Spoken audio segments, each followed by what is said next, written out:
नमस्कार, just look न्यूजमध्ये आपलं सहर्ष स्वागत आहे. मी सुफी सय्यद. आपण पाहत आहात जस्ट लुक न्यूज.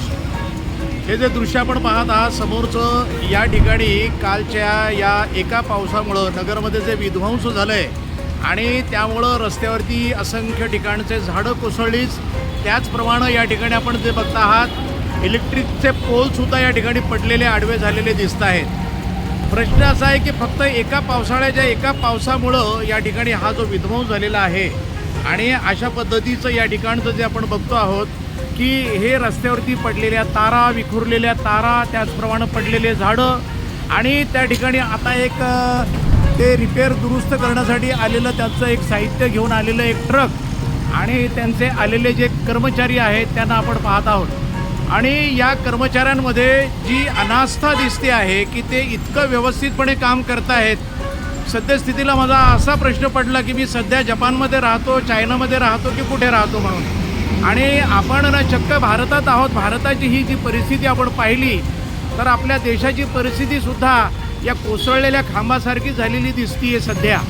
कारण एकीकडे आपले राजकीय नेते, राजकीय लोकप्रतिनिधी ठिकठिकाणी काही जर घडलं तर लगेचच आंदोलनं करणारे, या ठिकाणी ट्रॅव्हल जिहाद झाला, त्या ठिकाणी लव जिहाद झाला, त्या ठिकाणी असला जिहाद झाला, पण हा विद्युत जिहाद त्यांना दिसत नाही आहे. हे जे निसर्गानं केलेला जो जिहाद आहे ते आमच्या लोकप्रतिनिधींना दिसत नाही आहे. त्याच्यासाठी कोणी यायला तयार नाही आहे. जवळपास रात्रीतनं या ठिकाणी लाईट गेलेली आहे आणि आत्तापर्यंत या ठिकाणचं जर काम पाहिलं तर अतिशय संथ गतीनं हे काम सुरू आहे. झेंडीगड भागामध्ये पूर्ण भागामध्ये लाईट गेलेली आहे आणि त्याचं कोणालाही काही घेणं देणं नाही आहे. या ठिकाणचं आपण हे दृश्य पाहू शकता. हे कोसळलेल्या, पडलेल्या वायरिंग आणि ठिकठिकाणचं हे दृश्य असं आहे की इथं युद्धजन्य परिस्थिती दिसतीये. इराणनं या ठिकाणी ड्रोन टाकला की काय अशा पद्धतीचं ते कोसळलेलं दृश्य दिसतंय.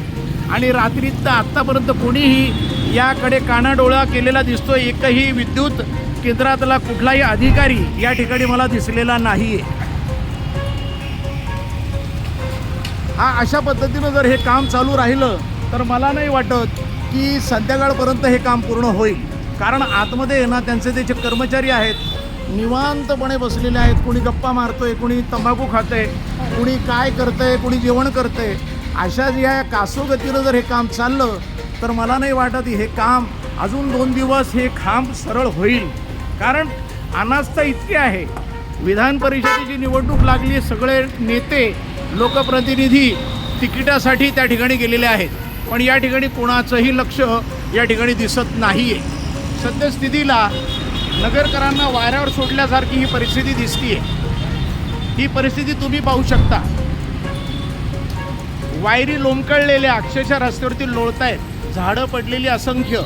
आणि नगरपालिका, महापालिका काय करते, लोकप्रतिनिधी काय करतात, हाच एक खूप मोठा प्रश्न आहे. सगळे नगरकर संतप्त झालेले आहेत, त्यांच्या भावना संतप्त आहेत.